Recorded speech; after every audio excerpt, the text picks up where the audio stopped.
Hello everyone, कैसे हो आप सब। आज के वर्कशॉप की टॉपिक क्या है? Generative AI. जेनेटिव एआई के बारे में आप लोग को पता है? एनीवन जो स्पीक करना चाहता हूँ, किसी को नहीं आइडिया? किसी ने यूज़ किया जेनेटिव एआई? सबने किया होगा, बट कौन सा यूज़ किया आप लोगों ने? चैट जीपीटी, उसके अलावा? उसके अलावा जेमिनी, उसके अलावा? ये तो बहुत थिंग कॉमन है जो सब लोग को पता है। उसके अलावा आप लोगों ने कोई यूज़ किया है? क्लाउड है, क्लाउड नहीं।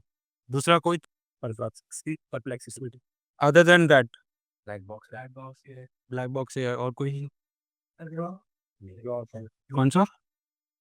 एंड एनालिटिक्स के रिलेटेड बताओ अगर आपने कुछ यूज़ किया है तो, चैट जीपीटी के अलावा।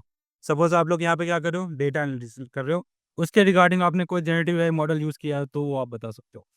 जैसे चैट जीपीटी है, परप्लेक्सिटी है, ये सब कंटेंट जनरेशन के लिए काम करते हैं। आप कोडिंग कर सकते हो, सब कुछ कर सकते हो।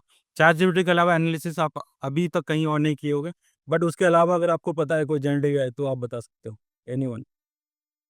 जैसे आप लोग सीक्वल पढ़ते हो तो सीक्वल के लिए आपने कभी जेनेटिव एआई यूज़ किया है? Without Excel, power BI, Python?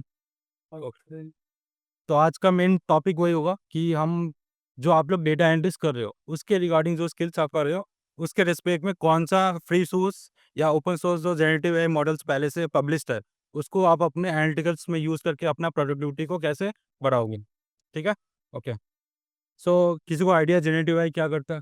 Anyone? सबने यूज़ किया है? ओके। तो जेनेरेटिव एआई का मेन पर्पस क्या होता है? What is generative AI? Generate, what do you mean by what generative? Anything that you can generate using AI. तो generative AI का मेन फोकस क्या होता है? It generates original text code. तो कहाँ पे तो हम लोग जनरेटिव एआई का मेन फोकस क्या होता है? कोई भी बोला, एनीथिंग, जो भी चीज़ हमें जनरेट करना होता है किसके लिए? Text, code, images, audio and videos. आप लोगों ने जनरेटिव एआई में अब सबने चैट जीपीटी यूज़ किया होगा। चैट जीपीटी को यूज़ करके आप लोगों ने क्या जनरेट किया है? टेक्स्ट, कोड, उसके अलावा इमेजेस और वीडियोस आप लोगों ने कभी जनरेट किया है? किया है? तो वो चैट जीपीटी से ही होता है? चैट जीपीटी के अंदर कुछ और दूसरा मॉडल होता है? दूसरा मॉडल होता है, चैट जीपीटी नहीं करता है। जो हमारा ओल्ड वर्जन ऑफ एआई था, सपोज एआई अभी है और एआई प्रेजेंट, ठीक है, मैं एआई पे लिख देता हूँ। AI P stands for AI present. पहले भी एआई था और अभी भी एआई, तो वह अभी दोनों में ऐसा क्या चेंजेस हो गया? पहले के जो एआई थे वो दो चीज़ें करते थे, या तो प्रेडिक्शंस करते थे या क्लासिफिकेशंस करते थे। किसी को आइडिया प्रेडिक्शंस और क्लासिफिकेशंस क्या होते हैं? Anyone from data science? किसी का डेटा साइंस है कोई उसमें? Mohit? No idea, okay. Predictions क्या होते हैं? सपोज आप लोगों ने जैसे आज अभी गूगल पे करोगे कि कल का वेदर क्या होगा, दैट समथिंग प्रेडिक्शंस, कि कल क्या होगा, परसों क्या होगा। सो वो किसके अंदर आता है? ट्रेडिशनल है। और उसमें क्या होता है? प्रेडिक्शंस। क्लासिफिकेशन क्या होता है? क्लासिफिकेशन वर्ड का मीनिंग क्या होता है? किसी चीज़ को क्लासीफाई करना। सपोज आज के टाइम में मेडिकल में ट्रेडिशनल एआई का बहुत यूज़ होता है। जैसे कि सपोज पहले के टाइम टाइम में किसी पेशेंट को हमें बताना होता कि उसको टीबी है या नहीं है, तो मल्टीपल टेस्ट होते थे, like test one, test two, test three. उसके बाद डॉक्टर उसको बताता था कि उसको टीबी है या नहीं। बट जो आज के टाइम में जो जेनेटिव एआई मॉडल्स आ गए हैं, उसमें बस उनका ब्लड सैंपल का डेटा आता है और उसी से पता चल जाता है कि उनको टीबी है कि नहीं। और ये कौन सा किसके अंदर आता है? Classification of air. बट ये तो थे हमारे पुराने। बट जो अभी लेटेस्ट है ये क्या करता है? आपको जो ये ट्रेडिशनल एआई हम लोग को मैनुअली करना पड़ता था। सपोज हमें यहाँ पे कोडिंग करके दिखाना पड़ता था कि सपोज मैंने कोड कर दिया कि तुम ये प्रेडिक्ट करो, मैंने ये कोड कर दिया कि तुम ये प्रेडिक्ट करो। बट जो अभी जो आज के टाइम के जनरेटिव एआई मॉडल्स है उसमें हमें कोडिंग की जरूरत नहीं होती है। हम क्या यूज करते हैं? बस प्रॉम्प्ट। क्या यूज करते हैं? बस प्रॉम्प्ट। सबको पता है प्रॉम्प्ट क्या होता है? प्रॉम्प्ट क्या होता है? वो स्टेटमेंट बेसिकली हम कंप्यूटर को कहते हैं कि तुम ये करके दो। तो उसके लिए क्या हम कोई हार्ड कोड लिखते हैं? हम तो अपना नेचुरल लैंग्वेज में लिखते हैं। सपोज मैंने इंग्लिश में लिख दिया, हिंदी में लिख दिया, एनीथिंग, और वो हमें करके देता है। बट जो ट्रेडिशनल एआई था, सपोज अगर मुझे कोई चीज़ प्रेडिक्ट करनी होती थी तो मुझे बंच ऑफ लाइन्स का कोड लिखना पड़ता था। Suppose line one code, line two code, line three code, okay. तो सबसे बड़ा डिफरेंस क्या हुआ ट्रेडिशनल एआई और जेनेटिव एआई में? कि हमें हार्ड कोडिंग नहीं करनी पड़ती। ठीक है? पॉपुलर टूल्स आप लोगों ने सबने बता दिया, चैट जीपीटी है, कोपायलट है, जेमिनी है। ये कौन सा है? ये एनालिटिकल्स के लिए बने हैं या फिर ओवरऑल सबके लिए बने हैं? सबके लिए बने हैं। तो स्पेसिफिक टू एनालिटिक्स क्या होगा वो हम आज के वर्कशॉप में मेन पढ़ेंगे। Okay, coming to the next slide. Data science का वर्कफ्लो क्या होता है? डेटा एनालिटिक्स का वर्कफ्लो सबने डेटा एनालिटिक्स पढ़ा है, राइट? कोई बता सकता है डेटा एनालिस्ट का साइकिल क्या होता है? एनीवन? सपोज फर्स्ट स्टेप क्या होता है, फर्स्ट स्टेप से सेकंड स्टेप, सेकंड स्टेप से सबसे पहले क्लीनिंग हो, सबसे पहले डेटा कलेक्शन होता है, उसके बाद डेटा क्लीनिंग, उसके बाद मॉडलिंग, उसके बाद कैलकुलेशन वगैरह कुछ। हाँ, मतलब हमें जो एनालिसिस या विजुअलाइजेशन करना है, और लास्ट स्टेप होता है इंसाइट जनरेशन। तो ये होता है, कोई भी आप डेटा एनालिटिक्स में, डेटा साइंस होगा, आपका साइकिल फिक्स होता है। इन साइकिल्स में जनरेटिव एआई मॉडल को कैसे यूज करना है हर एक साइकिल पे, वो हम नेक्स्ट स्लाइड में देखेंगे। फर्स्ट क्या होता है? Data collection. Data collection, suppose आप किसी डेटाबेस से आपको मल्टीपल डेटा फाइल्स को फेच करना है, that something now 4 lakh 5 lakh table sheets को आपको फेच करना है, तो क्या आप मैनुअली करोगे?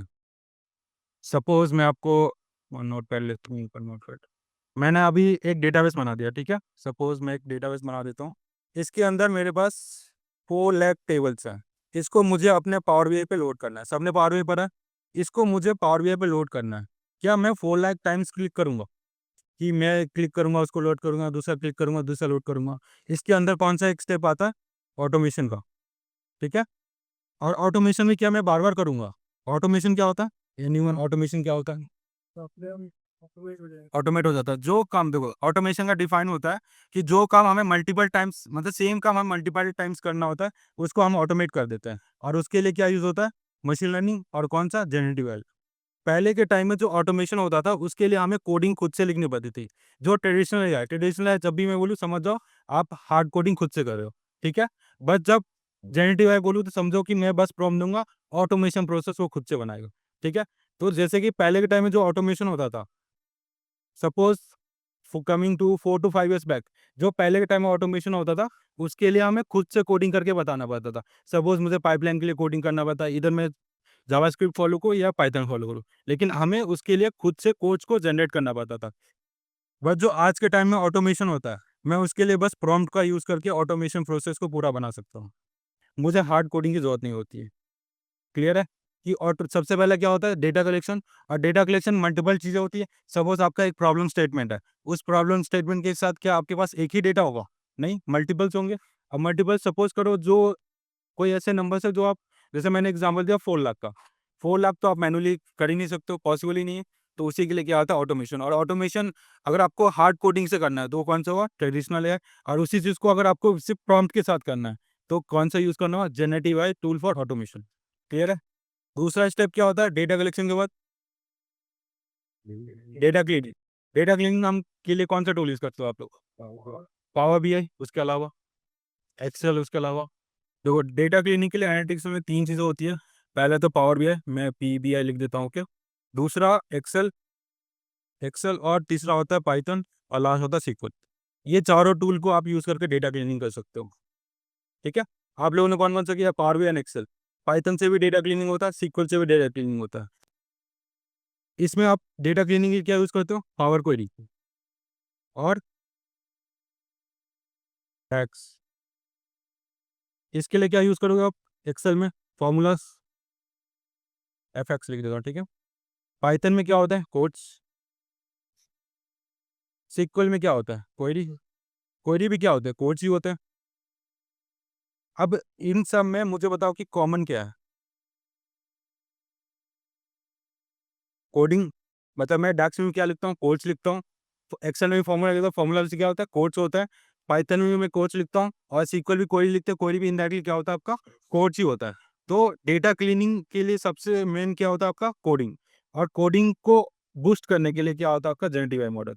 तो सेकेंड स्टेप क्या होगा? डेटा क्लीनिंग, उसके लिए हम क्या यूज़ करते हैं? Speed coding. और ये किससे कर सकते हो आप? जनरेटिव एआई से। Generative AI accelerates coding. कौन सा? पाइथन कोडिंग, क्योंकि आप लोग पाइथन पे करोगे।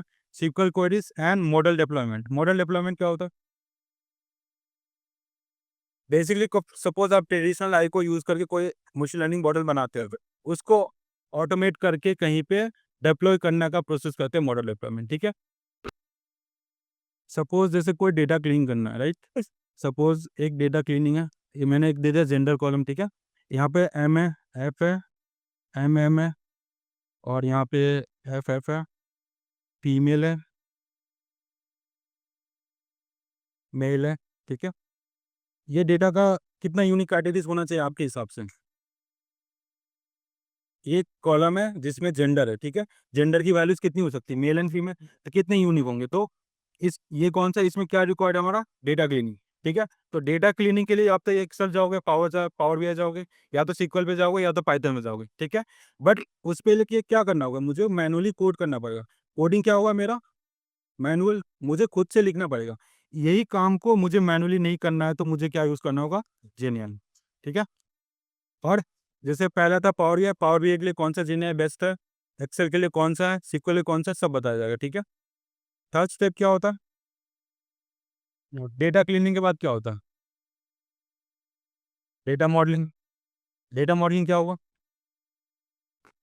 मल्टीपल टेबल, जो आपने जैसे सपोज हम लोग एग्जांपल लेके चले 4 लाख टेबल्स, तो 4 लाख टेबल्स को अगर आप डेटा मॉडल करके एक टेबल नहीं बनाओगे, तो आप मल्टीपल टेबल्स को टुगेदर करके एनालिसिस नहीं कर सकते। तो थर्ड स्टेप क्या होता है, डेटा मॉडलिंग। तो उसके लिए क्या होता है, JNP I simplifies analytical empowering non technical users with initiative AI. Suppose मैं अभी 4 लाख टेबल तो नहीं बना सकता, मैं आपको 4 टेबल बना के दिखा रहा हूँ, ठीक है। पहला टेबल, दूसरा टेबल, तीसरा टेबल, चौथा टेबल। इनमें मुझे क्या एस्टेब्लिश करना होगा, रिलेशन। सपोज मुझे इनमें क्या एस्टेब्लिश करना है, रिलेशन। अगर आपको डेटा नहीं पता है तो आप रिलेशन बना सकते हो।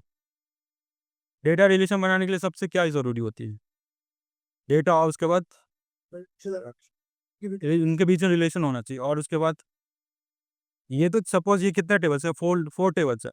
4 टेबल्स से तो मैं मैनुअली बना सकता हूँ कि मैं इसके बीच में क्या रिलेशन है, इन इन दोनों के साथ इसका क्या रिलेशन है, इन तीनों के साथ इसका। बट 4 लैक्स क्या आप एक एक करके करोगे, पॉसिबल है? आपको तो 1 महीना लग जाएगा बस डेटा मॉडलिंग करने में, और वो भी सही होगा कि गलत होगा, no one knows.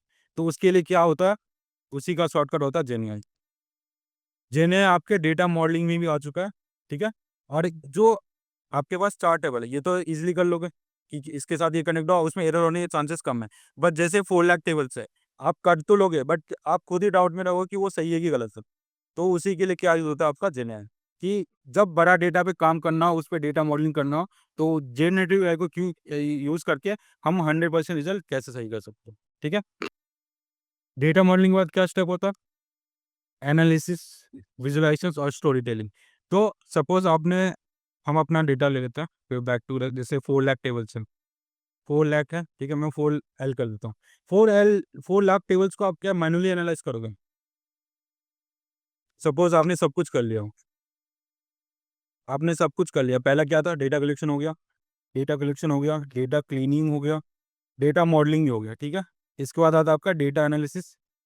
Data analysis, 4 lakh tables को आप मैनुअली एनालाइज करोगे, कितना टाइम लगेगा, आप बताओ। आप लोग ने एनालिसिस किया है, आपके अकॉर्डिंग कितना मिनिमम टाइम लगना चाहिए, रैंडम गेस, ऐसा कुछ नहीं कि वो सही होना चाहिए। 4 लाख टेबल्स को अगर आप मैनुअली एनालाइज कर रहे हो, तो कितना टाइम लगना चाहिए आपके हिसाब से, टेबल्स, हाँ, कैसे करता है टेबल्स, नहीं, रैंडम गेस करो कितना टाइम में हो जाएगा, बताओ। टेबल्स तो होता है,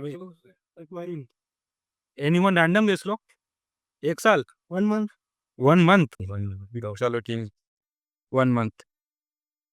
अब मैं कहो 1 ईयर, कौन सा सही लग रहा है, 1 ईयर। जो कॉमन बात है, अगर आप जो प्रोफेशनल होते हो तो शॉर्टकट्स पता हो तो कर लेते, बट जो बिगनर्स होते हैं, अगर मैं कहूँ कि आपको 4 लाख टेबल्स को एनालाइज करके आपको एक रिपोर्ट बनाना है, तो सबसे मैं मैनेजर कहूँगा मुझे 1 साल चाहिए। आपको मैनेजर रखेगा कंपनी में, नहीं, तो वहाँ पे क्या यूज़ होगा आपका, जेनीआई।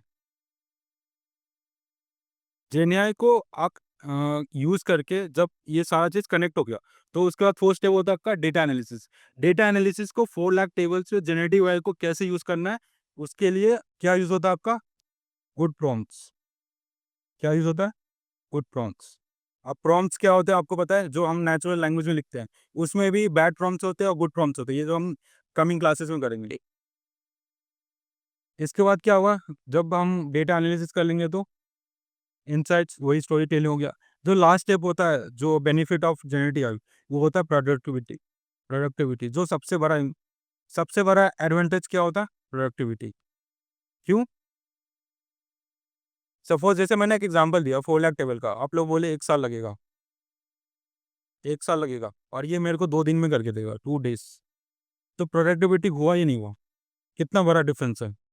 अब इसमें ये 2 दिन में और कितने बच गए मेरे पास, 360, 4 इस दिन में मैं कितने और काम कर सकता हूँ, कंपनी का कितना बेनिफिट है, कितना प्रॉफिट है। दैट्स वाई हर कंपनी अभी जेनेरेटिव एआई स्किल्ड पर्सन को और जेनेरेटिव एआई में इन्वेस्ट कर रही है। कोई भी ऐसी कंपनी नहीं है जो एआई में अभी इन्वेस्ट नहीं कर रही है।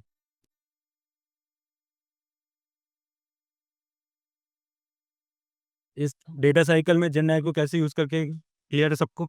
Okay,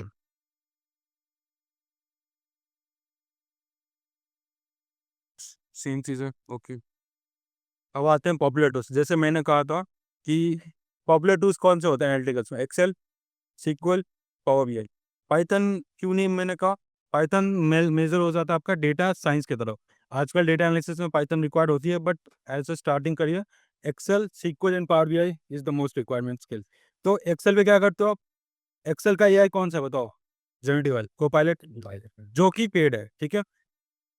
AI assistant in Microsoft Excel that automates formulas, summaries, chart and insights using natural language। कौन करता है? एक्सेल को पायलट। इसी का अल्टरनेटिव क्या है? Quadratic AI. एक्सेल को पायलट क्या का पेड है? अगर आपको एक्सेल को पायलट का अल्टरनेटिव जेनेरेटिव एआई मॉडल जो ओपन सोर्स है, वो कौन सा है? क्वाड्रेटिक है। ये क्या करता है? Open source AI spreadsheet with formulas, transformations and analysis of free flexible alternative to Excel। कैसे करेंगे मैं आपको एक बस थोड़ा सा डेमो दिखा देता हूँ। क्वाड्रेटिक एआई कैसे होता है? सिंपली आप इस पे आओगे, लिखोगे क्वाड्रेटिक एआई या क्वाड्रेटिक एक्सेल एआई लिखो। पहला ही आएगा आपका, ठीक है। द यहाँ आ रहा है द एआई स्प्रेडशीट। जो कमिंग जो फ्यूचर है, एक्सेल भी पूरा एआई बेस्ड हो जाएगा। अभी तो टाइम है, बट हो जाएगा। जैसे मैं ओपन क्लिक, न्यू फाइल, ठीक है। ओके, अब देखो इंटरफेस में कोई भी डिफरेंस है? एक्सेल स्प्रेडशीट ऐसा ही होता है, क्वाड्रेटिक एआई का भी स्प्रेडशीट ऐसा ही होता है। बस सपोज मैं थोड़ा सा एग्जांपल दूंगा। यहाँ पे हम प्रॉम्प्ट लिखते हैं, ठीक है।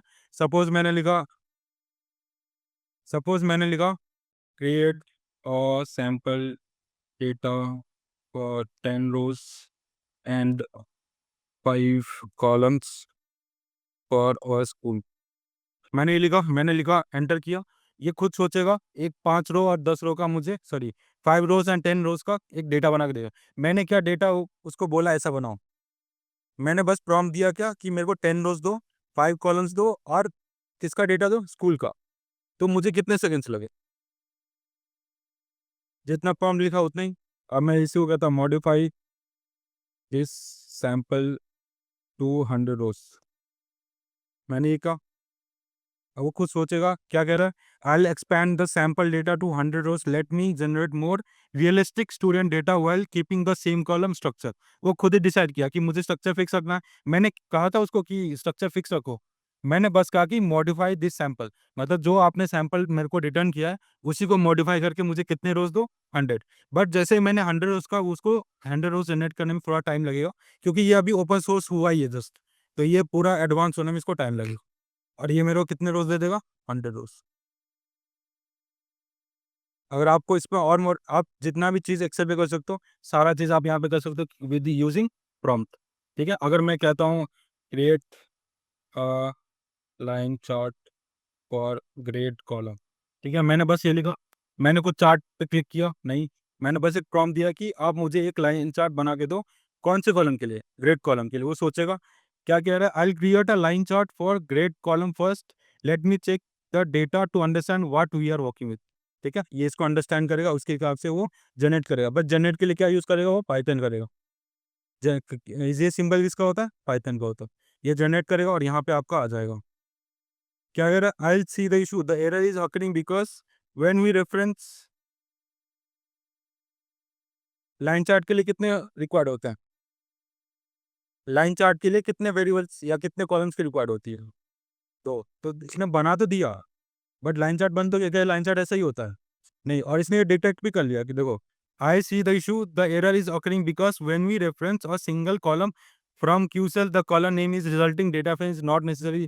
क्यों? क्योंकि उसको दो चाहिए। ये खुद ही कह रहा है, देखो एक्स एक्सिस चाहिए, वो एक्सिस चाहिए। वो मैंने उसको कहा, मैंने बस बोला कि तुम लाइन चार्ट बनाओ, तो वो तो बना देता।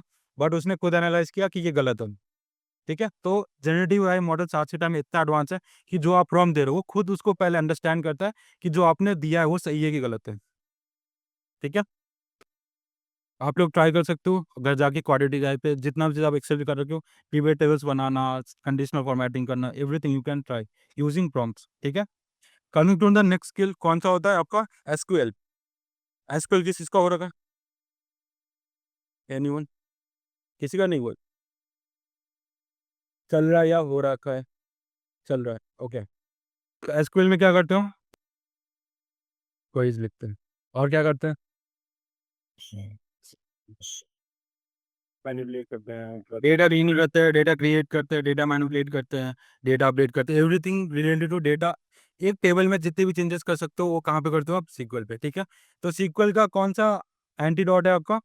Text to SQL. मैं इसका प्रैक्टिकल नहीं दिखाऊंगा, ठीक है, वर्कशॉप लंबा हो जाएगा। आप लोग जैसे क्वालिटी का है सेम सिंपल सर्च करोगे text to SQL, SQL coder search करोगे, आपको पहला ही लिंक आएगा, उस पर क्लिक करोगे, आपको एक इंटरफेस मिलेगा, उस पर आप सीक्वल का ऑटोमेशन जितना भी कर सकते हो वो कर सकते हो। नेक्स्ट नेक्स्ट कौन सा आता है? Power BI. पावर बीआई के लिए इनबिल्ट कौन सा है generative AI model? Copilot. Copilot है। और टैबलू में कौन सा है? जीपीटी है। ठीक है। AI powered assistant that generate visuals, dashboards and insights from natural language. इसी का एंटीडोट कौन सा है? Good data dot C N. ये कौन सा है कि एआई बेस्ड बीआई टूल है। जैसे कि मैं अगर इनका इसका दिखाऊं, आप लिखोगे good good data dot C N, जब ये लिखोगे एक लिंक आएगा आपको। ये एक बीआई टूल है जो एआई बेस्ड है। गुड डेटा, आप यहाँ पे स्टार्ट कराइए, फ्री है अभी के लिए, फ्री है क्योंकि ये न्यूली मार्केट में लॉन्च हुआ है। अगर आप लॉग इन करके मैं दिखाता हूँ, अगर मैंने सही होगा पासवर्ड तो। और ये मैं बस एक एग्जांपल दे लो आप लोग को, मैंने एक्सेल का बस क्वाड्रेटिक किया था, मल्टीपल्स है।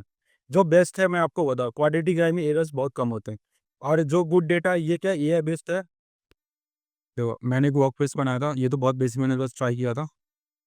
यहाँ पे आप अपना सारा चीज़ करके और किससे, बस प्रॉम्प्ट से, जैसे आप पावर बीआई पे क्लिक के बनाते हो, यहाँ प्रॉम्प्ट के देके आप क्या कर सकते हो, अपना चार्ट बना सकते हो, डैशबोर्ड बना सकते हो, डैश को स्लाइसेस बना सकते हो, ऑटोमेट कर सकते हो, डिजाइन कर सकते हो, सब कुछ कर सकते हो बाय जस्ट यूजिंग प्रॉम्प्ट्स। ठीक है। आप लोग ट्राई कर लेना। जेनेटिव एआई में 3 स्किल्स जो आप लोग सीख रहे हो जो मेजर है, उनका अल्टरनेटिव ओपन सोर्स कौन सा है? Quadratic AI, text to SQL, good data dot CN. ठीक है। अब आते हैं बेनिफिट्स एंड लिमिटेशंस। बेनिफिट्स क्या होंगे? जेनेटिव एआई क्लियर है सबको क्या होते हैं? आप लोग बताओ बेनिफिट्स क्या होगा? एनीवन? टाइम सेव करेगा। टाइम सेव करेगा, प्रोडक्टिविटी। दूसरा? दूसरा? कोडिंग एनहांस करता है। दूसरी? समराइज करता है, एनालिसिस करने में हेल्प करता है। और हाँ, एरर्स कम से कम होगा, स्टोरी टेलिंग बेटर बेटर हो जाएगी। और एनीवन? जो आपने यहाँ पे स्टार्टिंग में बताया वही बेनिफिट्स है। पहला कौन सा? Automation, speed coding, increase accessibility, enhance story telling और बूस्ट प्रोडक्टिविटी। जो सबसे बड़ा है कौन सा? प्रोडक्टिविटी। क्योंकि ये सब काम तो आप मैनुअली भी कर सकते हो, बट प्रोडक्टिविटी बढ़ाने के लिए बेस्ट अल्टरनेटिव क्या है? जनरेटिव। तो बेनिफिट्स क्लियर है। लिमिटेशंस क्या होंगे? कोई बता सकता है लिमिटेशंस क्या होता है? लिमिटेशंस क्या होंगे जनरेटिव एआई का? क्या हो जाएगा? डेटा लीक हो जाएगा। हाँ, और दूसरा? Data security. वही बोला, डेटा लीक। और कोई? Data security. मैन पावर कम हो जाएगी, जॉब चली जाएगी मार्केट से, लोग बेरोजगार हो जाएंगे। उसके अलावा वो लिमिटेशन नहीं है, वो उनके लिमिटेशन है जो जेन्युइन नहीं सीख रहे हैं। अगर आप जेन्युइन सीख रहे हो तो जितना आप 10 लाख कमा रहे हो आप 20 लाख कमाओगे, बट जो नहीं सीख रहे हो तो फिर वही होगा। बट लिमिटेशंस क्या होंगे? देखो, आपने चार्जिट सबने सबने चार्जिट यूज़ किया, क्या चार्जिट हमेशा सही देता है? हमेशा नहीं देता। तो अभी भी generative AI models 100% accurate results नहीं देता। तो सबसे पहला लिमिटेशन क्या हुआ कि requires constant validation to ensure output reality and trust over the generated content. कि आपको जो वो जनरेट किया है वो आपको वैलिडेट करना पड़ेगा। अगर सपोज आपको पाइथन नहीं आता, आपने पाइथन का कोड जनरेट कर लिया, आपने उसको रन भी कर लिया, बट वो सही रन कर रहा है या गलत कर रहा है आपको कैसे बताओ? आपको वैलिडेट करना पड़ेगा। वैलिडेट करने के लिए पहले आपको पाइथन आना चाहिए। तो जेनएआई वही यूज़ कर सकता है जिसको उसके बारे में पहले से नॉलेज है। सपोज़ आपको एक्सेल के बारे में एग्ज़ैक्ट पूरा नॉलेज है, एक्सेल के रिगार्डिंग आप कुछ भी करवाओगे जेनएआई से, अगर वो सही कर रहा है, आप पकड़ लोगे। जैसे मैंने एग्ज़ाम्पल दिया था जेनएआई का, सॉरी लाइन चार्ट का, अगर लाइन चार्ट का वो बना देता, तो कितने लोग यहाँ थे कि वो सही पकड़ लेते, उसने बनाया था वो सही है गलत है? सब सही मान लेते। और बट अगर कोई प्रोफेशनल है जिसको लाइन चार्ट का पूरा पता है, वो तुरंत बोलता है कि वो गलत है। जब तक अगर मैं साइड में प्रॉम्प्ट नहीं बताता, आपको लगता है कि लाइन चार्ट उसने बना दिया और यही सही है। तो वो चीज़ वैलिडेट करना पड़ता है, ठीक है? बट आज के टाइम में जेनेआई इतना एडवांस हो गया है, वो खुद ही पहले वैलिडेट करता है, एरर हाइलाइट कर देता है कि ये एरर है इसमें, ठीक है? दूसरा एरर क्या हुआ? जो आपने कहा डेटा लीक होता है, प्राइवेसी रिस्क। प्राइवेसी रिस्क का सबसे बड़ा एग्ज़ाम्पल कौन-सा होगा जेनेआई का? अभी रिसेंटली 5-6 महीने पहले आया था डीपसीक। सबने सुना था, सबने कहा था चैटजीपीटी को रिप्लेस कर देगा, पैसे कम हो जाएँगे। डीपसीक अभी चल रहा है। क्यों? देखो उसमें कोई दिक्कत है, डेटा लीक तो चैटजीपीटी भी कर रहा है, डीपसीक भी कर रहा है, बट इतने एलिगेशंस लगा गए क्योंकि वो चाइना का मॉडल था। तो लोग उस पे ट्रस्ट इश्यूज़ दिखा गए और उसकी वजह से प्राइवेसी की वजह से लोगों ने डीपसीक को यूज़ नहीं किया। सबसे बड़ा रीज़न। तो अगर आपने कोई मॉडल बनाया, अगर आपके क्लाइंट आपके मॉडल पे ट्रस्ट नहीं कर पा रहे तो आपका मॉडल यूज़ नहीं करेंगे। और DeepSeek is more advance than ChatGPT. क्यों? क्योंकि वो रीइन्फोर्समेंट लर्निंग पे बना है। Context awareness. Limited context awareness can make responses less accurate or less relevant to the requirement. Suppose आपने कुछ प्रॉम्प्ट लिखा कि create a data for sales या create a data for product, वो क्या क्रिएट करेगा? कुछ भी रैंडम। तो क्योंकि कॉन्टेक्स्ट ही क्लियर नहीं, तो आपको प्रॉम्प्ट ऐसा देना है कि कॉन्टेक्स्ट क्लियर हो, तभी तो वो बेस्ट रिजल्ट आपको देगा। जैसे कि मैंने एग्जांपल दिया था कि मैंने 5 रो का सैंपल बनाया, अगर मैं उसमें जो सेकंड प्रॉम्प्ट में मॉडिफाई नहीं लिखता, मैं कहता कि क्रिएट अ सैंपल फॉर 100 रोज़, तो वो पहले सैंपल को डिलीट करके दूसरा बनाता। तो मॉडिफाई क्या किया? मतलब कि जो उसने पहले बनाया, उसी को मॉडिफिकेशन किया और यही होता है कॉन्टेक्स्ट अवेयरनेस, ठीक है? चौथा क्या हुआ? Dependency. Creates dependency which may reduce human critical thinking skills and problem solving ability. ये बहुत बड़ा डिसएडवांटेज है। अगर आप अर्ली करियर पे हो, जैसे जब सीख रहे हो, तो आप जेनेआई को यूज़ नहीं करोगे, आप खुद से पहले सीखोगे। डोमेन में जब एक्सपर्टीज़ हो जाती है, तब आप जेनेआई को लेके प्रोडक्टिविटी बढ़ाते हो, ठीक है? प्रोडक्टिविटी बढ़ाने के लिए ही आपका है जेनेआई।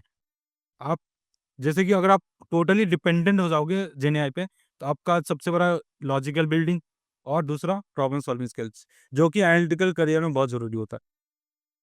हर काम आपका जेनेआई नहीं कर सकता अभी, अभी भी जेनेआई बहुत इम्प्रूव होगा। अभी तो बस स्टार्टिंग फेज़ है उसका।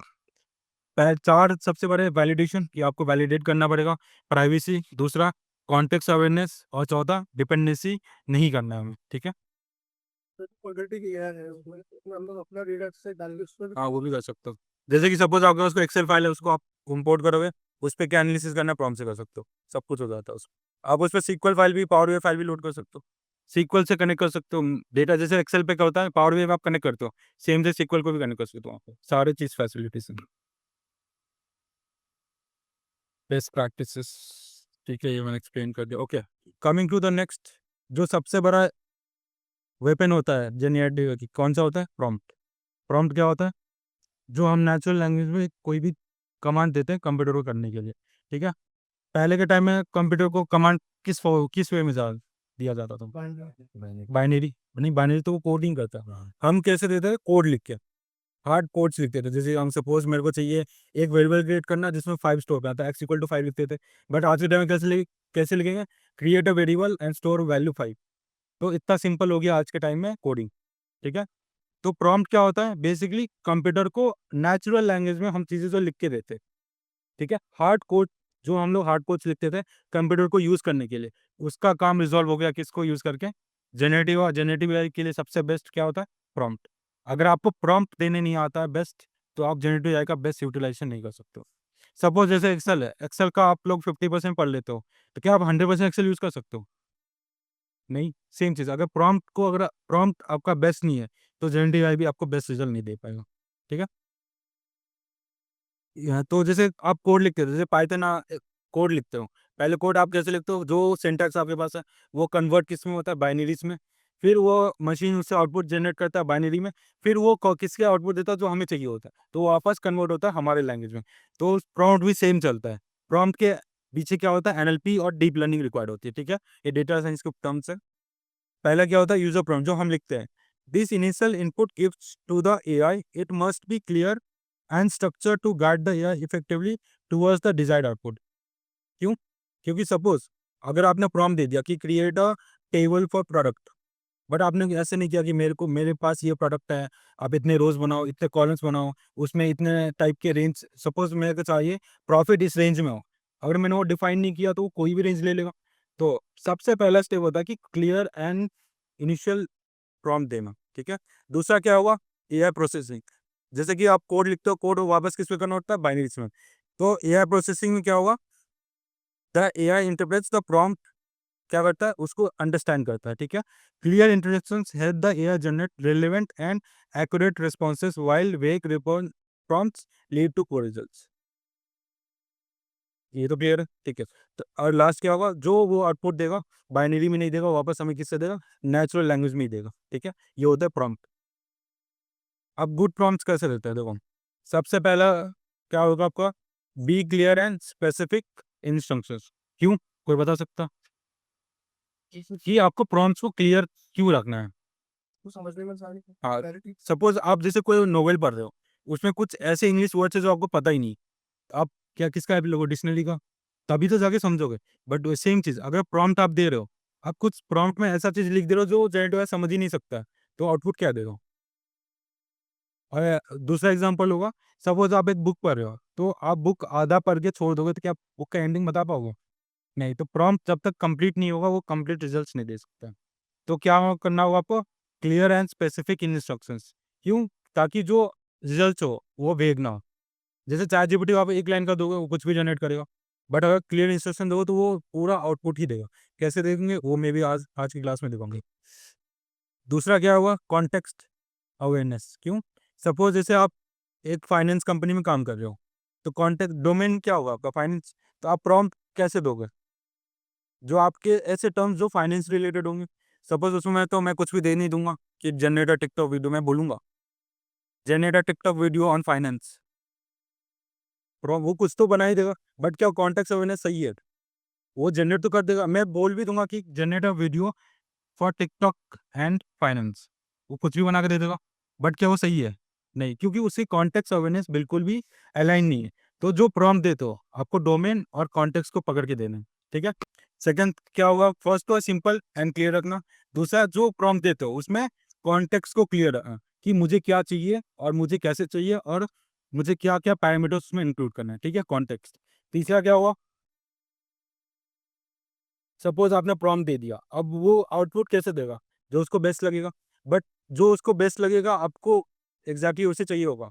सपोज आपने एक डेटा को, आपने डेटा अपलोड किया ChatGPT पे, आपने वो लिख दिया कि analyze the data and give me results. वो कुछ भी देगा, समराइज कर देगा, चार्ट बनाएगा, कुछ भी।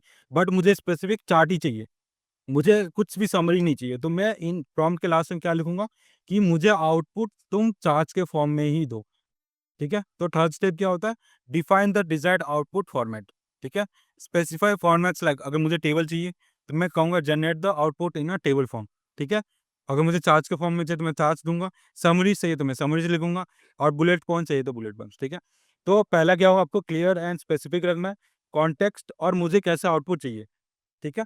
ये तीन चीज हो गया। फोर्थ स्टेप क्या हुआ, use examples to guide AI. इसका कोई एग्जांपल देना चाहे? प्रोवाइड करती है कि उसी केसेस पे वैसे ही आउटपुट देगा। हाँ, एग्जैक्टली। देखो, जैसे कि सपोज आप जैसे पावर बीआई पढ़ रहे हो, अगर आपको ट्रेनर गाइड नहीं करता है कि ये स्टेप्स है, ये स्टेप्स है, ये स्टेप्स है, तो आप कर लोगे? नहीं। तो जैसे कुछ जनरेटिव एआई मॉडल्स क्या होता है, जैसे आप न्यू चैट खोलते हो, तो न्यू चैट में जनरेटिव एआई ब्लैंक होता है, उसको उसके पास कोई मेमोरी नहीं होती है, जो आप चैट कर करके उसको मेमोरी में स्टोर करा देते हो। जैसे सपोज मैं आपको बता देता हूँ,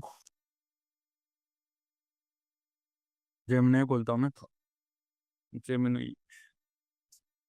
जैसे ये अभी जेनेटिव एआई को कुछ भी नहीं पता हुआ, सॉरी जेमिनी को कुछ भी नहीं पता, क्योंकि अभी तक मैंने कुछ भी प्रॉम्प्ट नहीं दिया।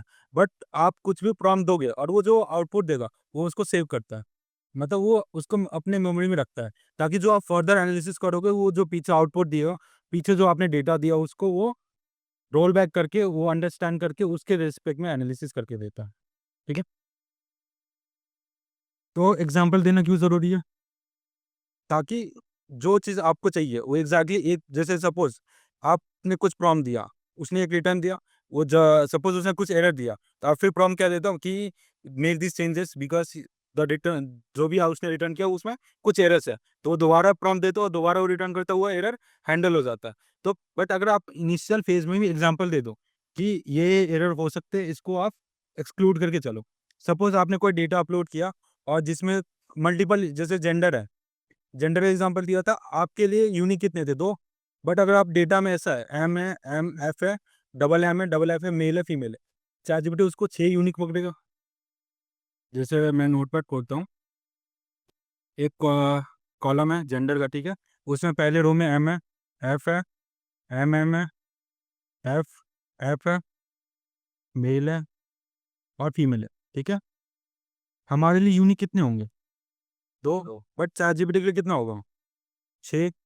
और मैं कहूँगा इस पे कुछ सेल्स है, चलो सेल्स है, ग्रुप बाय करके सेल्स दो, मतलब कि मेल की कितने सेल्स किए, मेल एम्प्लॉय ने कितना सेल किया, फिर तो मेरे लिए तो 2 ही होंगे, तो एक्स यहाँ पे होगा, वाई यहाँ पे होगा। बट चैटजीपीटी क्या रिटर्न करेगा?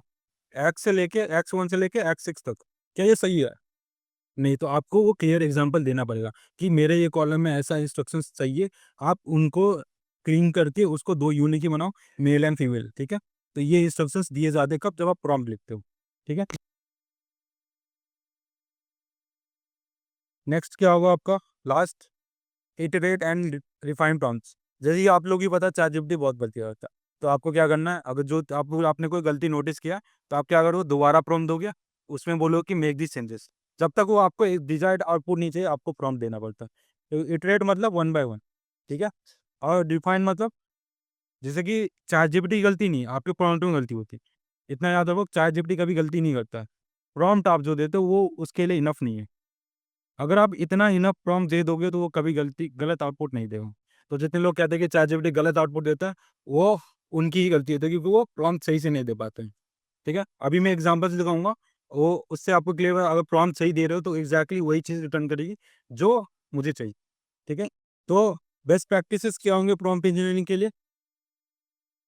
Clear and specific, relevant context, और डिजायर्ड आउटपुट कैसा चाहिए मुझे, और एग्जाम्पल से गाइड करना उसको। ठीक है, और अगर कोई गलती कर रहा है तो फिर से मैं प्रॉम्प्ट देकर रिफाइन करूँ। ठीक है, आपको भी पता है, जैसे आप एक्सेल पे काम कर रहे हो, आपने पिवट टेबल बनाया, कुछ गलती हो गई कि मान लो कि कोई ऐसा कॉलम छूट गया, तो आप पिवट टेबल दोबारा बनाओगे। ठीक है, तो सेम चीज़, जब तक आपको डिजायर्ड आउटपुट नहीं चाहिए, आपको वो इटरेट करके रिफाइन करते रहना है। ठीक है, अब आते हैं एग्जाम्पल्स पे। प्रॉम्प्ट के एग्जाम्पल्स क्या होते हैं? तो बैड एंड गुड एग्जाम्पल्स, जैसे मैंने आप लोग को दिखाया, सीक्वल का दिखा रहा हूँ मैं। जैसे कि मैंने कहा कि गेट मी सेल्स डेटा, एक डेटाबेस है, ठीक है, एक डेटाबेस है ये डीबी, इसको आपने चैटजीपीटी की एपीआई से कनेक्ट कर दिया। ठीक है, क्या किया आपने? चैटजीपीटी का एपीआई होता है, आप उसको सीक्वल पे कनेक्ट कर सकते हो, पाइथन में कनेक्ट कर सकते हो, पेड होता है, फ्री नहीं होता। ठीक है, एपीआई क्या होता है? एप्लीकेशन एपीआई क्या होता है? Processing interface. बेसिकली एपीआई का मतलब होता है, जैसे चैटजीपीटी है, चैटजीपीटी, चैटजीपीटी को यूज करना है तो आपको कहाँ जाना पड़ता है? ब्राउजर कहाँ पे? चैटजीपीटी के इंटरफेस पे। बट चैटजीपीटी आपको सीक्वल पे चलाना है, ठीक है, एसक्यूएल पे चलाना है। चैट जीपीटी आपको पाइथन पे चलाना है। मेरे को चैट जीपीटी के इंटरफेस पे जाना ही नहीं है, तो मुझे क्या यूज़ करना होगा? एपीआई। किसका एपीआई? चैट जीपीटी का, ओपन एआई। चैट जीपीटी किसका? ओपन एआई का। तो ओपन एआई का एपीआई कॉल करके हम सीक्वल और पाइथन पे चला सकते हैं। ठीक है, पहले तो ये। अब मैंने अपने डेटाबेस को एपीआई से कनेक्ट कर दिया। ठीक है, तो मेरा डेटाबेस और क्या जनरेटिव मॉडल कनेक्ट होगा, कौन सा? ओपन आएगा। ठीक है, अब मैंने उसमें एक प्रॉम्प्ट दिया, एक टेबल मेरा सेल्स उस डेटाबेस के अंदर, मैंने कहा कि गेट मी सेल्स डेटा। ये क्या देगा मुझे? जिसका डेटा देगा सेल्स का, क्या लिखा? सेलेक्ट स्टार फ्रॉम सेल्स, यही करेगा, उसके अलावा कुछ करेगा? बट क्या वो मेरे काम का है? उतना तो मैं ही कर लेता। तो मैं दूसरा देखो, गुड प्रॉम्प्ट कैसे होगा? Write a SQL query to find the top 5 products by total sales in 2023 from the orders level. अब बताओ कौन सा सही है? ये कितना है देखो, अब हमारे स्टेप्स क्या थे, हम मैं बैक आता हूँ। पहला पहला स्टेप क्या था, मैं को सारा हटाना पड़ेगा उनसे, ठीक है। पहला स्टेप था क्लियर एंड स्पेसिफिक। तो क्या इसमें मैं क्लियर एंड स्पेसिफिक था, इसमें हूँ? क्या मैंने कहा कि एग्जैक्टली मुझे क्या करना है, ठीक है। और मैंने स्पेसिफिक टेबल, ईयर और कितने टॉप चाहिए, मैंने स्पेसिफिक बता दिया और क्लियर इंस्ट्रक्शन दे दिए। दूसरा क्या था, कॉन्टेक्स्ट। दूसरा क्या था, कॉन्टेक्स्ट अवेयरनेस। कॉन्टेक्स्ट अवेयरनेस किस में ज़्यादा है, इसमें। कैसे, टॉप 5 प्रोडक्ट्स क्या है, कॉन्टेक्स्ट है कि मेरे को प्रोडक्ट्स ऑर्डर के रिस्पेक्ट में टॉप 5 चाहिए, कॉन्टेक्स्ट अवेयरनेस है। और अगर मैंने लिखा होता, जो सपोज मैं यहाँ से टॉप हटा देता हूँ, 5 प्रोडक्ट्स बाय टोटल सेल, तो ये क्या देता मुझे, जो उसको 5, जैसे उसने ग्रुप बाय किया, जो स्टार्टिंग के 5 होते हैं, क्या वो टॉप वाला देता? नहीं। तो ये होता है कॉन्टेक्स्ट अवेयरनेस, ठीक है। कि आपको पहले क्लियर एंड स्पेसिफिक, दूसरा कॉन्टेक्स्ट, क्या चाहिए एग्जैक्टली, ठीक है। तीसरा क्या था हमारा, तीसरा क्या था, एग्जाम्पल्स नहीं तो, आउटपुट कैसा चाहिए, टेबल की पहुंच। और इसमें क्या मैंने आउटपुट के लिए बोला है कि मुझे ऐसा आउटपुट दो। एसक्यूएल में बाय डिफॉल्ट टेबल क्या होता, क्या रिटर्न करेगा, टेबल। तो आउटपुट देने की जरूरत है, क्या वो मेरे को चार्ट बना के देगा एसक्यूएल पे? नहीं, वो बाय डिफॉल्ट उसकी आउटपुट फिक्स है, क्या, टेबल के फॉर्म में। तो हम यहाँ पे आउटपुट नहीं भी देंगे तो भी चलेगा, ठीक है। बट जैसे चैट जीपीटी पे ही चला रहे हो, तो आउटपुट क्या देगा, आपको कुछ भी दे सकता है, चार्ट, टेबल, समरी। तो वहाँ पे आपको स्पेसिफिक बताना पड़ेगा। क्या यहाँ पे स्पेसिफिक बताना जरूरी था? नहीं। तो यहाँ पे आप स्किप कर सकते हो, ठीक है। और उसके बाद क्या था, एग्जाम्पल्स। मैंने यहाँ पे एग्जाम्पल दिया है, नहीं। क्या नीड है एग्जाम्पल देने की? नहीं। क्यों? क्योंकि मेरे स्पेसिफिक मैंने बोल दिया कि ऑर्डर टेबल से 2023 का डेटा फिल्टर करो और उसमें से टॉप 5 निकालो। क्या मुझे इसके लिए एग्जाम्पल देने की जरूरत होगी? नहीं, जरूरी नहीं, क्योंकि हम बहुत बेसिक काम कर रहे हैं, ठीक है। और लास्ट स्टेप क्या था, कि अगर ये कोई गलती करता है तो मैं उसको फिर से प्रॉम्प्ट चेंज करके दूंगा, ठीक है। क्या ये गलती करेगा? नहीं करेगा। क्यों? क्योंकि इतना स्पेसिफिक एंड क्लियर है और बहुत बेसिक प्रॉम्प्ट है, वो इजिली कर देगा, ठीक है। क्लियर है कि गुड प्रॉम्प्ट और बैड प्रॉम्प्ट में क्या डिफरेंस होता है एसक्यूएल के रिस्पेक्ट में और पाइथन के रिस्पेक्ट में। दो ही एग्जाम्पल दिखाऊंगा जहाँ पे सबसे ज़्यादा जनरेटिव यूज़ करते हैं, एसक्यूएल एंड पाइथन, ठीक है। पाइथन क्या होता है, प्रोग्रामिंग लैंग्वेज है, उस पर आप क्या करते हो, डेटा एनालिसिस करते हो, ठीक है। बैड प्रॉम्प्ट क्या होगा, देखो मैंने लिखा write some Python code for sales, जो मैं ऊपर से कनेक्ट कर रहा हूँ, ठीक है। मैंने क्या सेलेक्ट डेटा फ्रॉम सेल्स लिखा था, मैंने क्या write some Python code for sales, ये क्या लिखेगा, जैसे एक डेटाबेस है, ठीक है। डेटाबेस को आपने लोड किया पाइथन पे और और उस पे एपीआई कनेक्ट कर दिया, ठीक है। मेरा जेनेटी और पाइथन कनेक्ट हो गया, टेबल भी कनेक्ट हो गया। अब मैंने कहा कि write some Python code for sales, वो क्या लिखेगा, सेल्स टेबल के लिए वो क्या लिखेगा? अच्छा, अभी टेबल बोल जाओ, ठीक है। अभी हम कुछ नहीं कर रहे, मैं चैट जीपीटी के इंटरफेस पे गया, ठीक है। और मैंने ये उसको प्रॉम्प्ट दिया write some Python codes for sales, वो क्या लिखेगा, कुछ भी लिखेगा। जैसे एक लिस्ट बनाएगा, लिस्ट क्या होता है, एक कंटेनर जिसमें आप वैल्यूज को स्टोर करते हो। तो क्या करेगा, एक सेल्स के लिए उसको क्या करना, कंटेनर बनाना हुआ, तो उसने कंटेनर बनाया और वो क्या उसको प्रिंट कर दिया। इतना तो मैं खुद ही कर लेता हूँ, इसके लिए क्या मैं चैट जीपीटी पे जाता? कोई जाना चाहता है? चलो ठीक। अब इसी का गुड प्रॉम्प्ट कैसा होगा, मैंने कहा write Python code using Matplotlib to plot monthly sales by region from the sales data frame. जो आपका टेबल होता है ना, उसी टेबल को डेटा फ्रेम कहते हैं आपके पाइथन में, ठीक है। जो आप लोग टेबल वर्ड यूज करते हो ना, टेबल को ही पाइथन में डेटा फ्रेम कहते हैं, ठीक है। मतलब सेम है, कंफ्यूज मत होना। सेल्स टेबल इसका मतलब होगा सेल्स टेबल, ठीक है। तो write Python code using Matplotlib to plot monthly sales by region from the sales table, क्या ये सही है? क्या क्या चीजें मैंने क्लियर एंड स्पेसिफिक कह दिया। दूसरा, कॉन्टेक्स्ट दे दिया मैंने, क्या कि मंथली सेल्स चाहिए मुझे, मैंने क्या डेट दिया, बस मंथली। अब उसमें कोई भी डेट होगा वो मंथली बेसिस पे ही चार्ट बनाएगा, ठीक है। दूसरा, तीसरा स्टेप क्या था, एग्जाम्पल, क्या एग्जाम्पल की नीड है? नहीं। और उसके बाद क्या था, नहीं, उसके बाद क्या था, इटरेट एंड रिफाइन। क्या जरूर, अगर ये गलती करेगा तो हम इटरेट एंड रिफाइन करेंगे, नहीं तो नहीं। तो इसका स्टार्टिंग में सारा कोड यहाँ नहीं ऐड कर सकता था, मैंने बस एक ग्लिम्स दिया। सबसे, देखो आप जैसे कि पावर बीआई चलाना है तो आप क्या करते हो, पावर बीआई ओपन करते हो, सेम चीज़ अगर आपको मैट प्लॉट यूज़ करना है तो पाइथन में मैट प्लॉट को इंपोर्ट करना होता है, सेम पांडास को इंपोर्ट करना होता है। तो इनिशियल फेज क्या होता है उसने पकड़ लिए, ठीक है। गुड प्रॉम्प्ट और बैड प्रॉम्प्ट क्लियर है, कैसे देते हैं। अगर आपको प्रैक्टिस करना है, चैट जीपीटी जाओगे, दो टैब खोलना है, एक क्या करना, दो टैब खोलना, एक में चैट जीपीटी और दूसरे में भी चैट जीपीटी।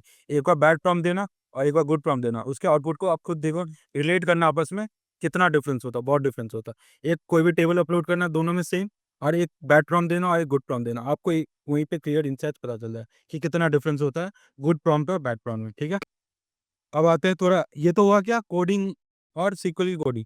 अब आता है आपका काम क्या होता है, एनालिसिस करना। एनालिसिस के लिए कैसे यूज कर सकता हूँ, creating prompts for data analysis using generative AI. ठीक है, और जो ये वाले जितने नीचे के स्लाइड्स है तीन, ये मैंने चैट जीपीटी को यूज करके बनाया है। ठीक है, बाकी तो ये जो सैंपल डेटा है, मैंने एग्जांपल देख लिए दिया, let's consider this sample data for generating क्या एनालिसिस। ठीक है, तो ये जो सैंपल डेटा है वो किसने बनाया, मेरा चैट जीपीटी ने बनाया। ये जो लाइन लिखा है वो कौन लिखा है, देखो मैं अगर इस पर क्लिक करूंगा ये नहीं क्लिक होगा, ये भी चैट जीपीटी ने लिखा है।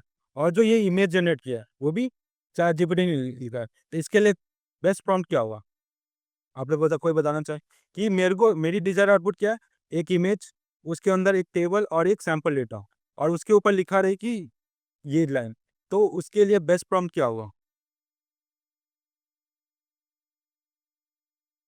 कोई बताना चाहे कि इसके लिए बेस्ट प्रॉम्प्ट क्या हो सकता है। ओके, बताओ। Genau, sehr, sehr am Todos. And then two rows and two columns. These is the last one. Two columns. Well, three columns. Three columns. We have been the data bomb 3 months and the region norms are. देखो, because इसमें जितने भी steps हमने किया सबको जरूरी है।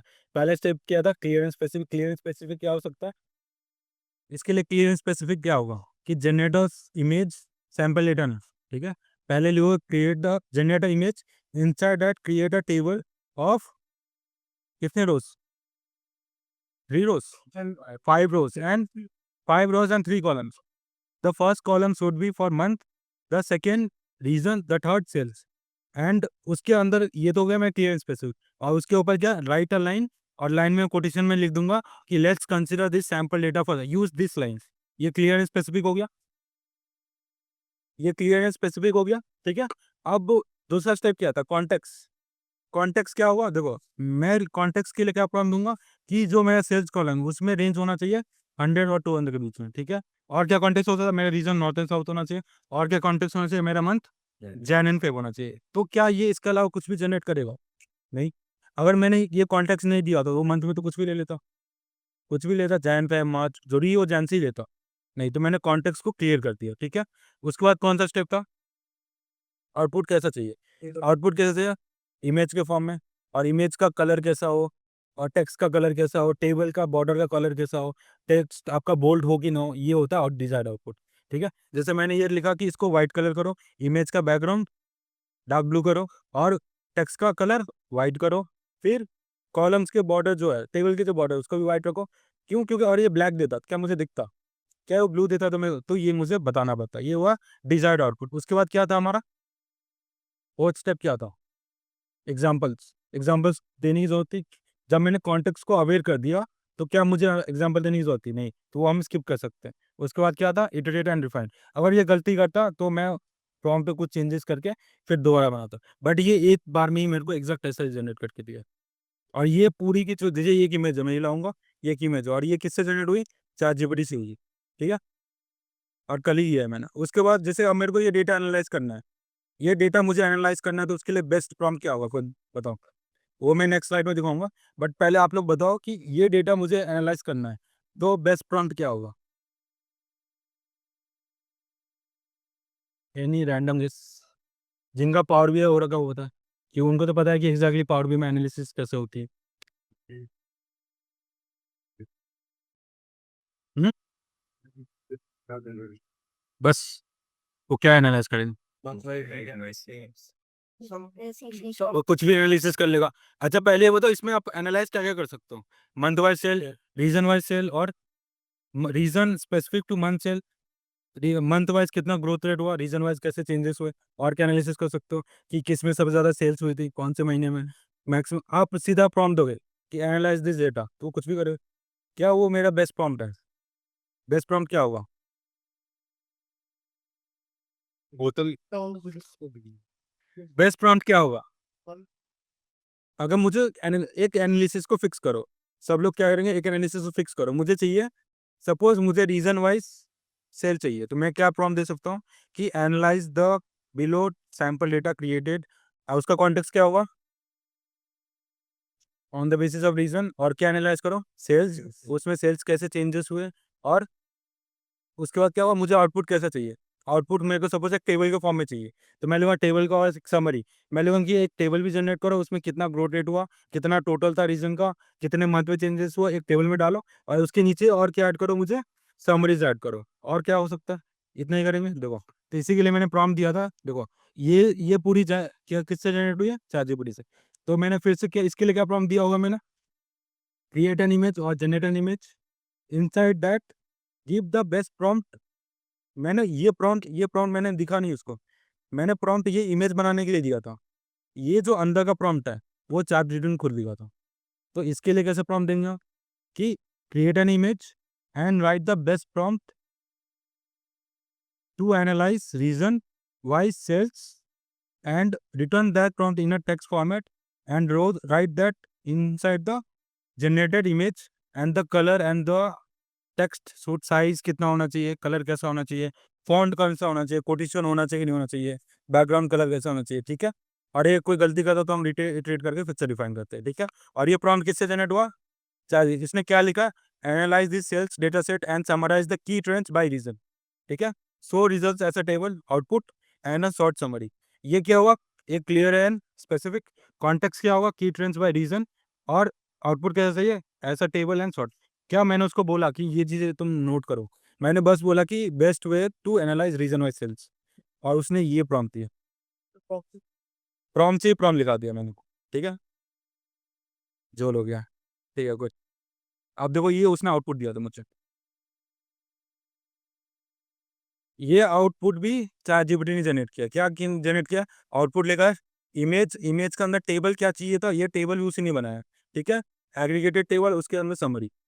तो प्रॉम्प्ट से मैं, ChatGPT से मैं उसका ही काम करा रहा हूँ। क्या प्रॉम्प्ट देना किसका काम होता है, मेरा। बट मैं कह रहा हूँ कि तुम ही प्रॉम्प्ट लिख के तुम ही इमेज जनरेट करो, तुम ही उसमें इंसाइड लिखो, तुम ही उसमें टेबल बनाओ, और उसमें की ट्रेंड्स बताओ। मतलब सारा काम तुम करो, मैं क्या करूँगा, बस इमेज को डाउनलोड करके प्रेजेंटेशन में डालूंगी। ठीक है, तो प्रोडक्टिविटी बढ़ा। आप सपोज मेरे को ये मैनुअली करना होता, तो मुझे at least 15 to 20 minute, half an hour लगता। मेरे को ये कितने सेकंड्स में हो गया होगा, हार्डली 1 से 2 मिनट, 3 मिनट, 5 मिनट, उससे ज़्यादा लगता क्या नहीं। तो ये होता प्रोडक्टिविटी। अब देखो, अब इसने जो सही किया है वो सही है कि गलत है, कैसे देखेंगे। अब देखो, अब क्या किया इसने, एक टेबल बनाया, रीजन नॉर्थ एंड साउथ।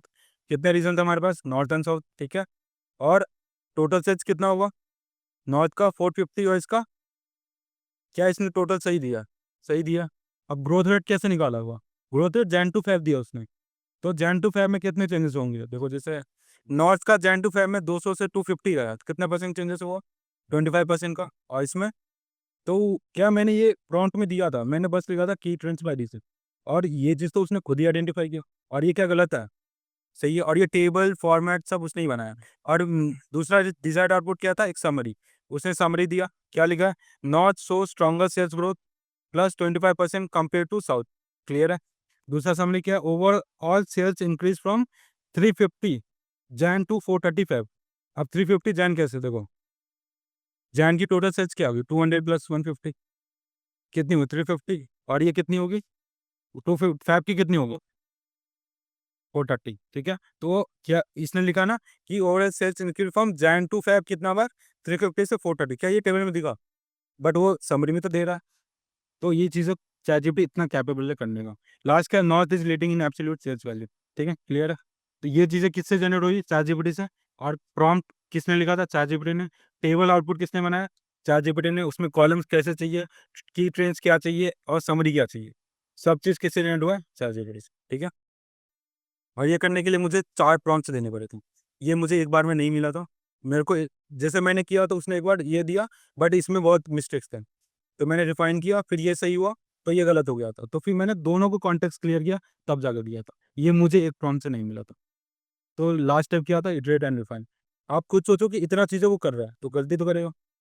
तो अभी जैसे कि सपोज उसने पहले क्या गलती की थी, पहले गलती की थी कि उसने एडिशन गलत किया था। जैसे कि उसने क्या किया था, यहाँ पे जैसे कितना 350 होगा जन का, उसने यहाँ पे 350 दिखाया था, जो कि गलत था, वो नॉर्थ के लिए था। तो ये चीज़ें मैंने डिफाइन की। दूसरा, इसने समरी में कुछ गलत किया था, मुझे याद नहीं हो रहा। तो दो मिस्टेक्स किए, दो, और दोनों मैंने फिक्स किए कितने बार, 3 प्रॉम्प्ट देके, ठीक है। तो गलती करता है, आपको इफ फाइन करना पड़ेगा। अब देखो इसका इस चीज़ से अब मैंने एक और बनाया था, इस चीज़ से और फर्दर क्या एनालाइज कर सकते हो, चार्ट्स। अब देखो जो नेक्स्ट पेज है, ये भी चैटजीपीटी नहीं बना है। कैसे? ये प्रॉम्प्ट भी चैटजीपीटी ने लिखा है, मैंने नहीं लिखा। मैंने प्रॉम्प्ट किसके लिए लिखा हुआ, इस इमेज के लिए, कि तुमने जो आउटपुट टेबल दिया है, उसके लिए एक चार्ट बनाओ, उस चार्ट को एक इमेज के अंदर डालो, और उस चार्ट जो आपने बनाया उसके लिए बेस्ट प्रॉम्प्ट क्या होगा, वो भी आप उस इमेज में मेंशन करो। ये होगा मेरा प्रॉम्प्ट, ठीक है। तो इस डेटा से क्या चार्ट बन सकता है, बार ग्राफ। सबसे बेस्ट कौन सा होगा, बार ग्राफ। नॉर्थ का बार ग्राफ, साउथ का बार ग्राफ, और उससे कितना परसेंटेज चेंज हो, ठीक है। इसमें एक गलती होगा, इसमें क्या गलती है, मैं देखो इसने प्रॉम्प्ट क्या लिखा है, create a bar chart to compare total sales by region using the output table. कौन सा टेबल, आउटपुट टेबल, ठीक है। और and annotate each bar with the growth percentage. ये लिखा, क्या ये सही है? क्या इसने जो लिखा है, एनोटेट ईच, एनोट क्या होता है, वैल्यू को दिखाना, डिस्प्ले करना, ठीक है। Levels, each bar with the growth percentage, क्या ये सही है? इसमें क्या गलती है,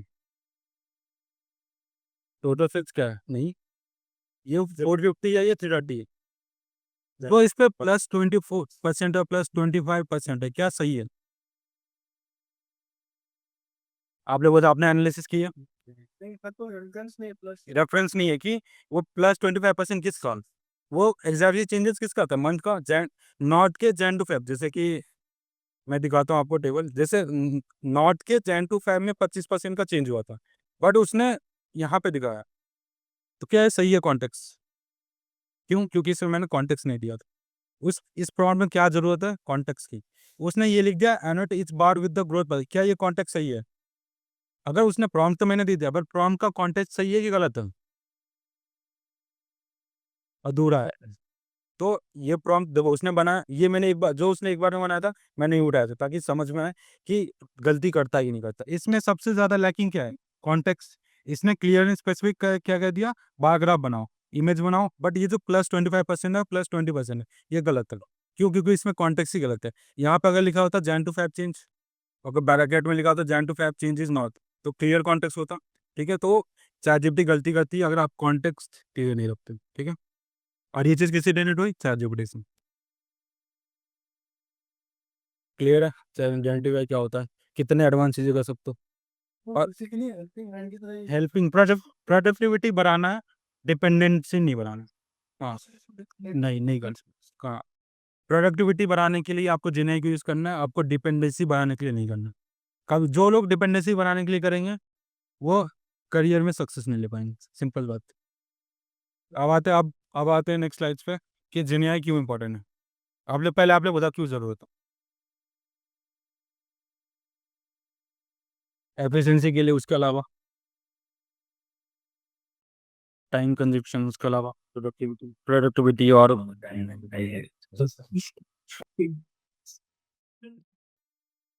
उसके अलावा,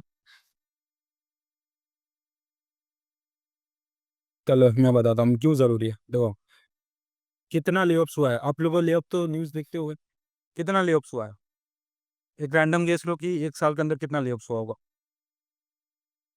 रैंडम गेस कितना, मानो कि कितना हुआ होगा, कोई बता सकता है?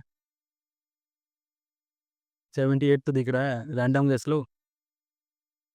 अब रैंडम गेस के लिए जिन्हें यूज़ करोगे, टेक रैंडम गेस की लेऑफ कितना हुआ है, ऐसा लिखोगे, खुद से सोचो।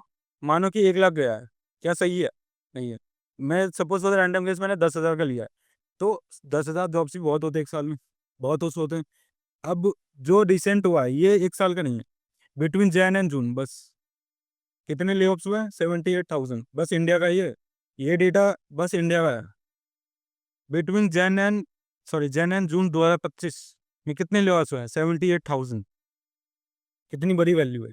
और किसके वजह से हुआ है, एआई ड्रिवन लेऑफ्स।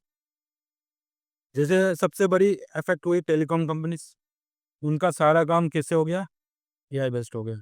उसके बाद जो पहले टेस्टिंग करते थे, जो सॉफ्टवेयर टेस्टर होते थे, वो भी काम किससे हो गया, ऑटोमेट हो गया। दूसरा, हर कंपनी में ऑटोमेशन आ गया, तो जो ग्राउंड लेवल के जॉब्स थे, जिनके लिए मैनुअल हेल्प नीड होती थी, उसके लिए वो सारा जॉब चला गया। तो कितने ले ऑफ्स हुए?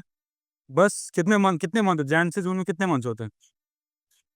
6 मंथ से कितने हुए? ये एक क्वार्टर का है, सॉरी 2 क्वार्टर का है, तो कितना हुआ? 78,000। बहुत बड़ी वैल्यू है, डर लग रहा है। हाँ फिर भी 78,000 कम होता है। हायरिंग कितनी होती है? आप जो मानो हायरिंग कितनी होती है एक बार में? 1, 2, 10, 300? कहीं एक बार में 78,000 हायरिंग होगा 6 महीने में? पॉसिबल है? और ले ऑफ तो हो रहा है, तो नंबर तो बड़ी है ना। और डेली बेसिस पे कितना होता है? 500 पकड़ो, 500 जॉब एक दिन में जा रहा है। क्यों? क्योंकि वो एआई को यूज़ नहीं कर पा रहे। अरे जुलाई में कितना हुआ था? 10,000। In July two over 10,000 layoffs occurred with significant cuts at 2 company में बस, माइक्रोसॉफ्ट एंड इंटेल। माइक्रोसॉफ्ट तो इतनी बड़ी कंपनी है, वो तो ले ऑफ जल्दी नहीं करती है, बट माइक्रोसॉफ्ट और इंटेल ने मिला के 10,000 लोगों को निकाला है। क्यों? क्योंकि माइक्रोसॉफ्ट का बेस्ट आउटकम क्या है? सर्विस देना, क्या सॉफ्टवेयर बनाना। और सॉफ्टवेयर वो किससे बना रहे हो आप? एआई से। बस टेस्टिंग, मेरे से कोई सॉफ्टवेयर बनाया, सॉफ्टवेयर को टेस्ट किया जाता है डिप्लॉय करने से पहले। वो टेस्टिंग का काम पहले एम्प्लॉय करते थे, अब कौन करता है? एआई करते हैं। तो 10,000 जॉब बस एक महीने में, और वो भी 2 कंपनी से। बहुत बड़ी फिगर है, ठीक है। कितने देखो, अब मल्टीपल जॉब टाइटल्स होते हैं। जैसे डेटा में क्या है? Data analytics, business analytics, data science, machine learning, MIS, AI engineer, और क्या हो सकता है? Data engineer, BI developer, SQL developer. उसके अलावा आपको इतने ही पता है, ठीक है। बट बहुत सारे होते हैं, और उसमें से 27+ जॉब्स जो डोमेन होता है, उसमें क्या आ गया? ऑटोमेशन आ गई। 27,000, मैंने तो 6 भी बताए। 27,000 जॉब टाइटल्स जो है, उसमें क्या आ गया आपका? ऑटोमेशन वाला काम आ गया। डेटा एनालिसिस, डेटा साइंस में तो ऑटोमेशन मस्त है, ठीक है। आपको आना चाहिए जब आप एक्सपीरियंस हो जाते हो। अर्ली फेज में तो नहीं होती है, बट जैसे जैसे एक्सपीरियंस होगा, आपको ऑटोमेशन आना चाहिए। क्यों? क्योंकि प्रोडक्टिविटी बढ़ाओगे तभी तो ग्रोथ होगी कंपनी की, और कंपनी की ग्रोथ होगी तो आपकी ग्रोथ होगी, ठीक है। 30% job decline for young workers. क्यों?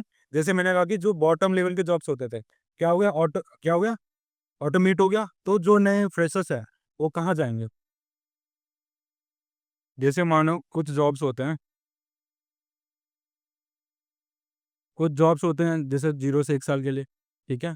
कोई जॉब होगा 1 से 2 साल के लिए, एक्सपीरियंस के रेस्पेक्ट में कह रहा हूँ। कोई जॉब होगा 2 से 3 साल के लिए, ठीक है। अभी 3 एग्जाम्पल लेते हैं। ये सारा काम ऑटोमेशन हो गया। क्या हो गया? ऑटोमेट हो गया। तो यहाँ पे जो फ्रेशर्स है, वो कहाँ जाएंगे? इसमें जा पाएंगे क्या? इसमें तो पहले से ही कंपटीशन होगा। इसमें तो पहले से वो बैठे होंगे जो 1 से 2 साल वाले एक्सपीरियंस है, तो ये लोग कहाँ जाएंगे? जाना तो इनको यहीं पड़ेगा। और क्या करना पड़ेगा? इनको इनसे कम्पीट करना पड़ेगा। तो उससे कम्पीट करने के लिए आपको उस लेवल का नॉलेज, स्किल्स और एआई से एक्सपर्टीज होना चाहिए, ठीक है। तो कितना डिक्लाइन, कितने जॉब्स में ऑटोमेशन आ गया आपका? 27। और डिक्लाइन कितना हुआ? 30% जॉब्स। 13% बहुत बड़ी फिगर होती है। 1% फिगर अगर जॉब में डिक्लाइन है तो बहुत बड़ी फिगर है। कोरोना में कितना डिक्लाइन हुआ था? कोरोना के टाइम में इंडिया में बस डिक्लाइन हुआ था 11%। कोरोना का टाइम में, कोरोना में तो पूरा इंडिया बंद था, फिर भी बस 11% का डिक्लाइन हुआ था। और जेन एआई की वजह से 13% का डिक्लाइन, कोरोना से भी ज़्यादा, जबकि इंडिया तो अभी एक्टिव है, फिर भी, ठीक है।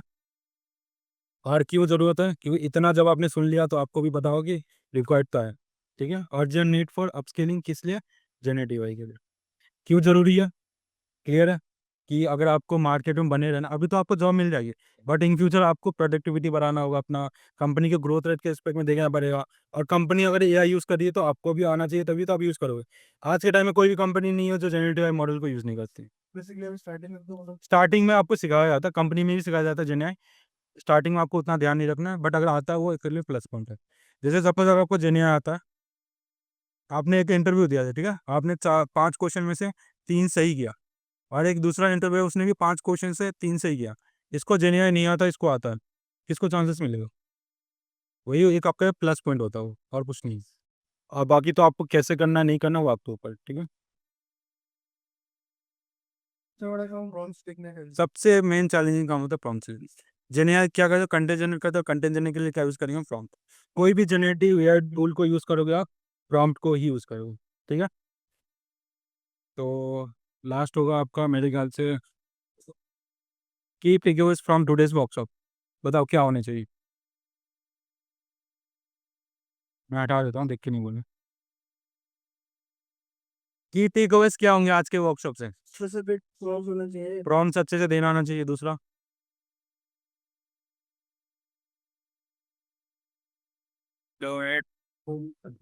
बंद कर दे तो सर पूरी तरह उस पर डिपेंड नहीं हो रहा है तो अपना डिपेंडेंसी नहीं बनानी, प्रोडक्टिविटी बढ़ानी है। और पीछे से वही बताओ, इस साइड से कोई आज के वर्कशॉप से क्या टेकअवेज लोगों वापस सीखना पड़ेगा, नहीं तो जॉब चली जाएगी है। उसके अलावा तो टाइम बचे। सीखने का टाइम बचेगा। और दो चीज़ है देखो, सबसे एक तो प्रॉम्प्ट देना आना चाहिए अच्छे से। दूसरा, स्पेसिफिक जेने को यूज़ करना आना चाहिए।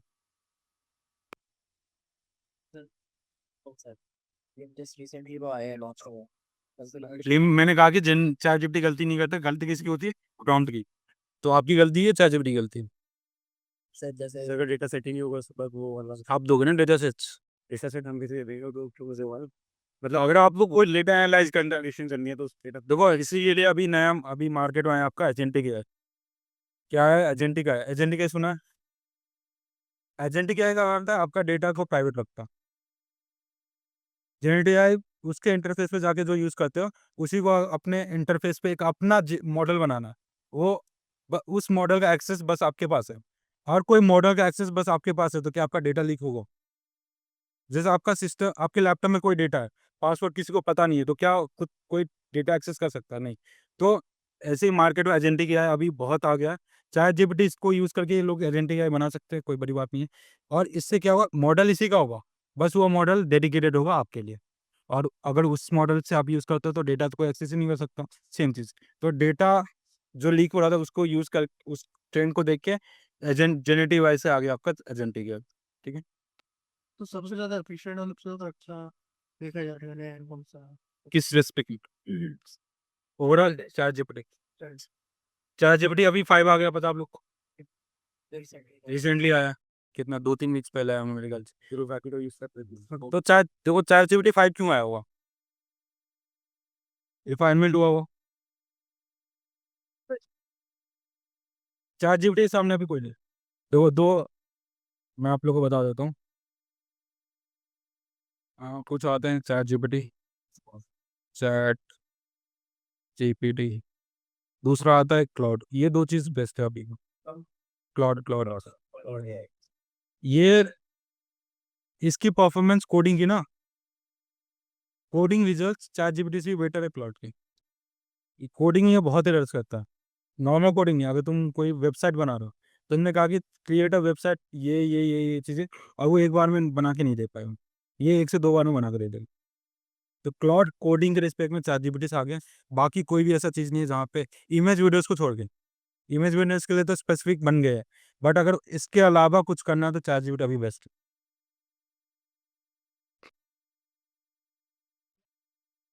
एक आता है आपका सोरा। सोरा सुना है? सोरा किसका है? मेरे सबका। ओपन ही आएगा ये। चैट जीपीटी के अंदर ही आता है सोरा, जो इमेज एंड वीडियो जनरेट करता है। और दूसरा,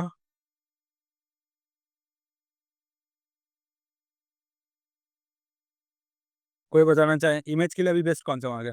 मिड जर्नी का नाम सुना आपने? हाँ मिड जर्नी वो क्या करता है? पेड़। बेस्ट बता रहा हूँ, पेड ऑन पेड से क्या मतलब है? बेस्ट क्या है आपका, डेडिकेटेड टू इमेज एंड उसके लिए आपका मिड जर्नी। वीडियोस के लिए अभी तो शायद रिसेंटली चाइना ने लॉन्च किया है वीडियोस के लिए। शायद मिन मैक्स करके कुछ है, मिन मैक्स एआई करके शायद कुछ। वो क्या करता है, जैसे अभी आपने न्यूज़ सुना कि इंडिया में टिकटॉक वापस आ रहा है, सुना है? तो वैसे ही चाइना ने क्या लॉन्च किया, मिन मैक्स एआई, वीडियोस को एनहांस करने के लिए।